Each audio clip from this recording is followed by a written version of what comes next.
Now, our guest this afternoon, and he is Ian Anderson, the charismatic frontman and flautist of one of the most prolific and colourful bands of the 1970s, Jethro Tull. He was born in Fife, grew up in Blackpool, and Ian then moved to London in 1967 as part of a seven-piece blue-eyed soul band called the John Evan Band. They then went on to become Jethro Tull. And he was frustrated by the thought that he would never be able to play guitar like Eric Clapton. So Ian abandoned the electric guitar and picked up the flute. Jethro Tull's self-financed debut album caught the attention of Chris Blackwell at Island Records, and they went on to have a #1 record in 1969 with Stand Up. When Ian came in the studio, I asked him about the success that Jethro Tull went on to have in the 1970s, when they became one of the biggest concert draws in the world. We were lucky. I mean, there was some great competition out there, but it was more in the pop side of things. And, Elton John, who, ended up playing, I think we did 3 shows in Madison Square Garden, so he came in next year and did 5. There was that kind of a sense of trying to outdo each other. But, he was massive. He had all these endless hits being played on radio, whereas we were not a radio hit band. Neither were Led Zeppelin, of course, and that was the difference. So those of us who operated in that kind of twilight zone of not really being mainstream pop music, we had surprising amounts of success, really, in spite of the fact that we just weren't really in the charts in the way that Rod Stewart and Elton and in the Stones and other bands were. So we were kind of lucky to get noticed. I think we just got some good breaks, really. What about the word progressive, that label? Do you accept that, or... Well, with a small p, absolutely. Progressive rock is a term that I first heard probably back in 1968, and it seemed to apply not only to some of the new bands around then, but it also seemed to cover bands going back to, Cream and Jimi Hendrix, or even back into the days when English R&B was around, and people like the Graham Bond Organisation were setting the bar for music that had grown out of other music styles and was being nationalised almost by a group of musicians in the UK who gave it their own spin. It was no longer simply, black American jazz or blues. It had taken on some other rather more European feel. So, yeah, that was progressive with a small p, but it was probably around 71, 72 when prog rock became a genre to be... or to try and extricate yourself from as soon as possible, because it was full of jest and scorn.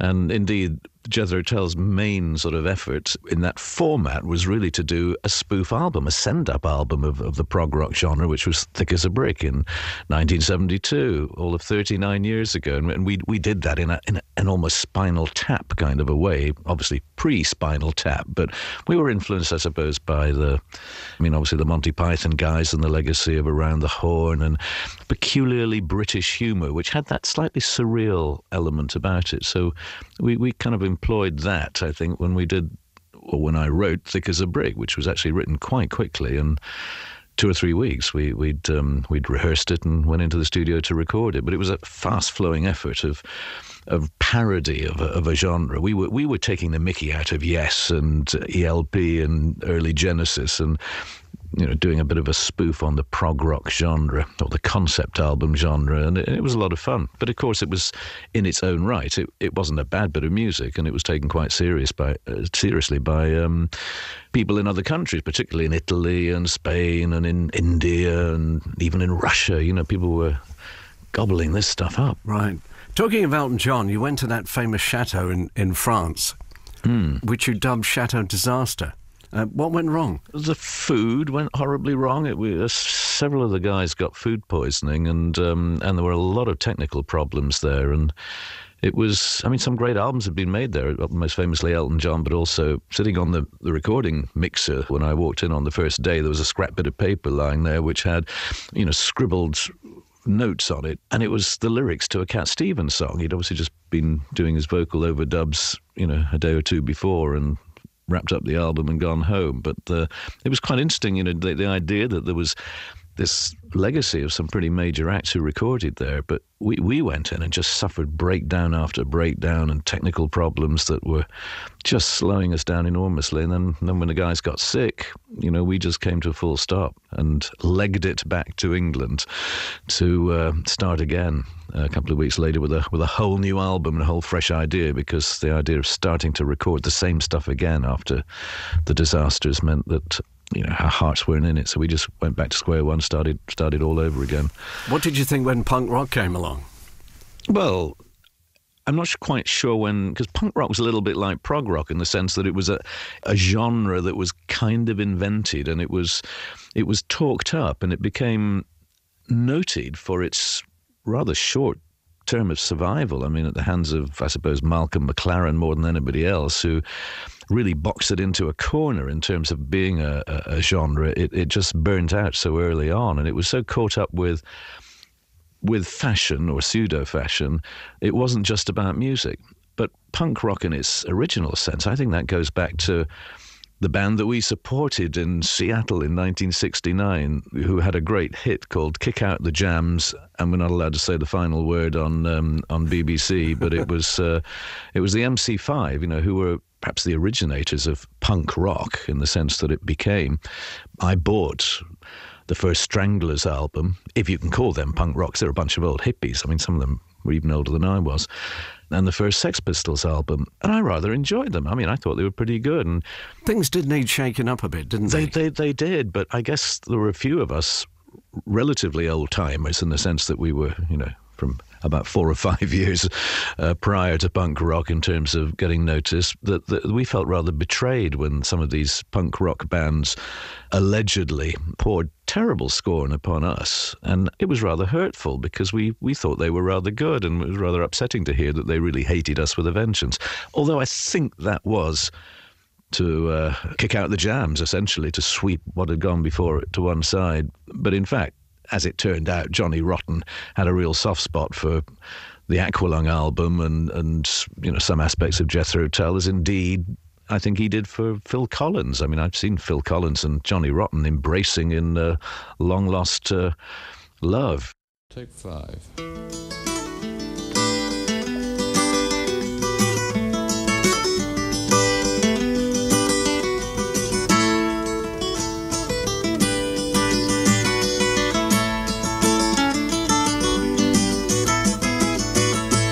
When you're falling awake and you take stock of the new day, and you hear your voice croak as you choke on what you need to say, well, don't you fret, don't you fear, I will give you good cheer. Life's a long song, life's a long song, life's a long song. If you wait, then you play it, I will feel as the verses unfold and your soul suffers the long day, and the 12 o'clock gloom spins the room. You struggle on your way. Well, don't you sigh, don't you cry, lick dust from your eye. Life's a long song, life's a long song, life's a long song. We will meet in the sweet light of dawn as the Baker Street train spills your pain all over your new dress, and the symphony sounds on the ground, but you wanted you a rest. Well, don't you squeal as the heat grinds you under the wheels. Life's a long song, life's a long song, life's a long song, but the tune ends too soon for us all.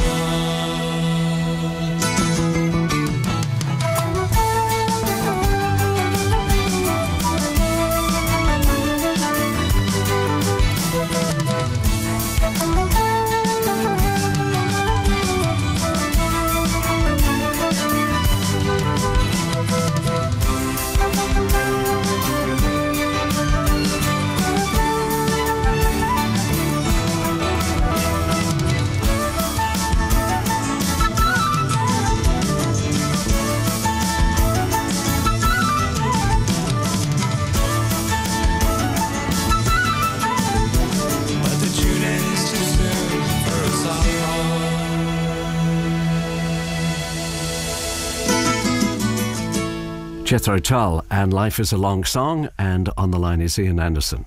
There was that album that came out in 76 with a picture of you on the front with this defiant raised fist. Too old to rock and roll, too young to die.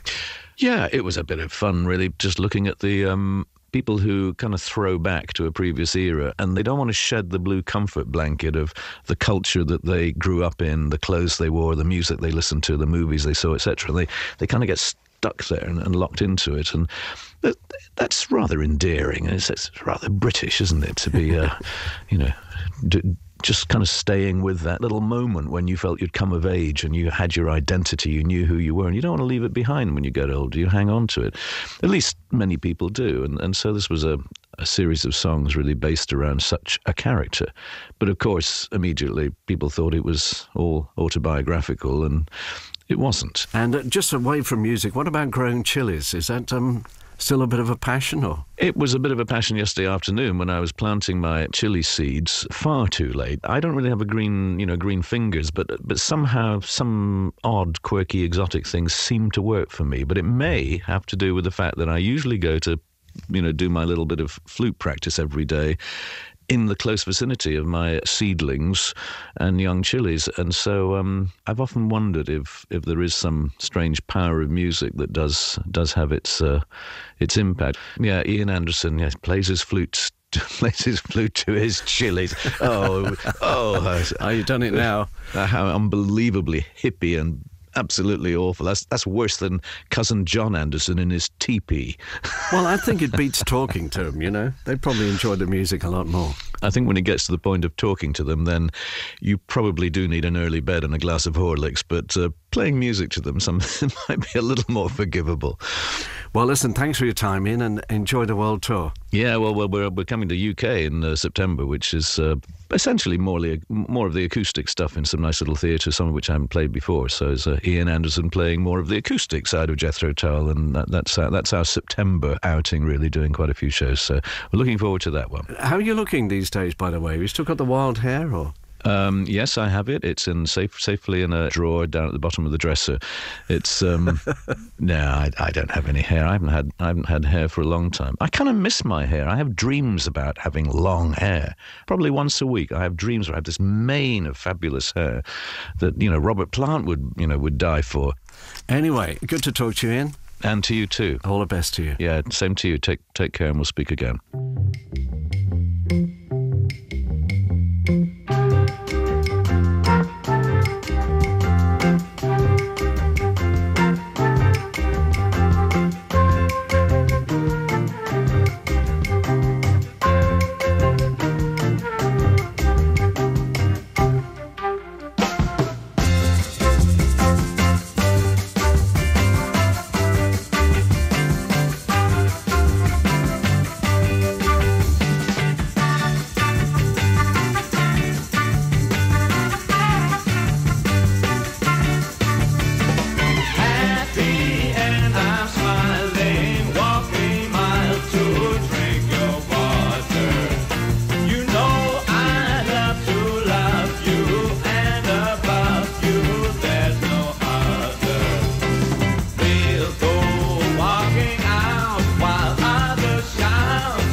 Jethro Tull and Living in the Past, and thanks again to Ian Anderson for coming by a couple of weeks ago. Ian Anderson is touring the UK in September. For more info, go to www.j-tull.com, or there's a link from the Radio 2 website, bbc.co.uk/Radio 2.